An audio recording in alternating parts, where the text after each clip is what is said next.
Welcome back to ASVAB Drill. Today, let's talk about the minimum requirements for ASVAB scores for the different military branches. Before we get started though, head over to asvabdrill.com and check out our practice tests and study guides. Now, on to the video. Each branch of the U.S. military has its own minimum standards when it comes to the ASVAB scores and education levels needed to qualify for enlistment. As of 2019, these are the standards for each of the services for scoring on the ASVAB as well as education levels. Air Force ASVAB and education requirements. Air Force recruits must score at least 36 points out of the 99-point ASVAB. The overall ASVAB score is known as the AFQT score, or Armed Forces Qualification Test. Exceptions may be made, however, for a handful of high school graduates who can score as low as 31.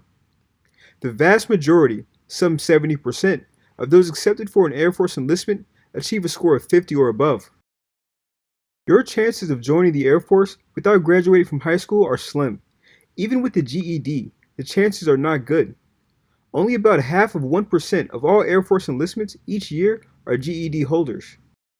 To even be considered for one of these very few slots, a GED holder must score a minimum of 65 on the AFQT.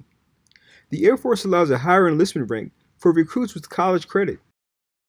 Army ASVAB and education requirements.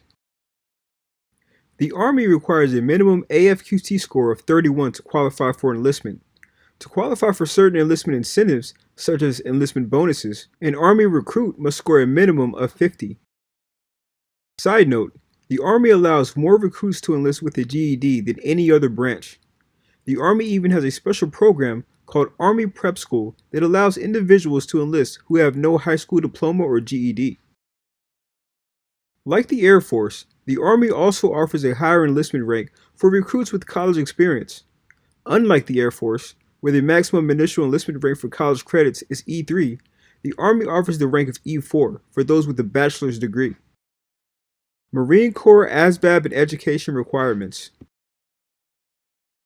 Marine Corps recruits must score at least 32 on the ASVAB.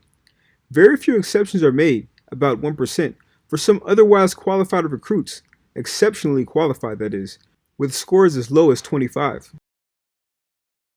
As with the Air Force, those without a high school education are generally ineligible. The Marine Corps limits GED enlistments to no more than 5% per year. Those with a GED must score a minimum of 50 on the AFQT to even be considered. The Marine Corps offers advanced enlistment rank for college credits. However, the Marines are the most restrictive of all the branches in this area. The maximum advanced rank for college credits is E2, where other services give college credit advanced rank up to E3 and E4 in the Army. Navy ASVAB and education requirements. Navy recruits must score at least a 35 on the AFQT. Reserve enlistment programs only require a score of 31. Like the Air Force, the Navy accepts few recruits who don't have a high school diploma. Important: to be considered for enlistment with a GED, you must score a minimum of 50 on the AFQT.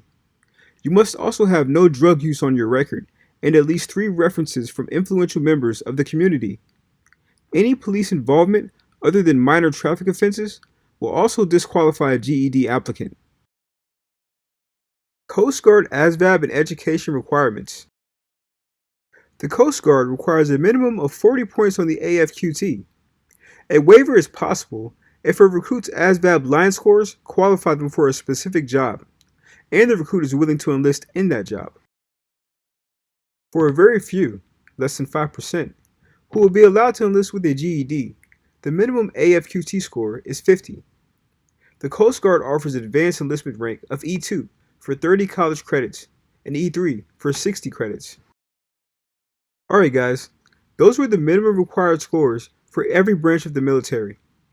Be sure to check out ASVAB Drill for more information like this. And if you want more videos like these, give us a like or subscribe. Catch you guys later.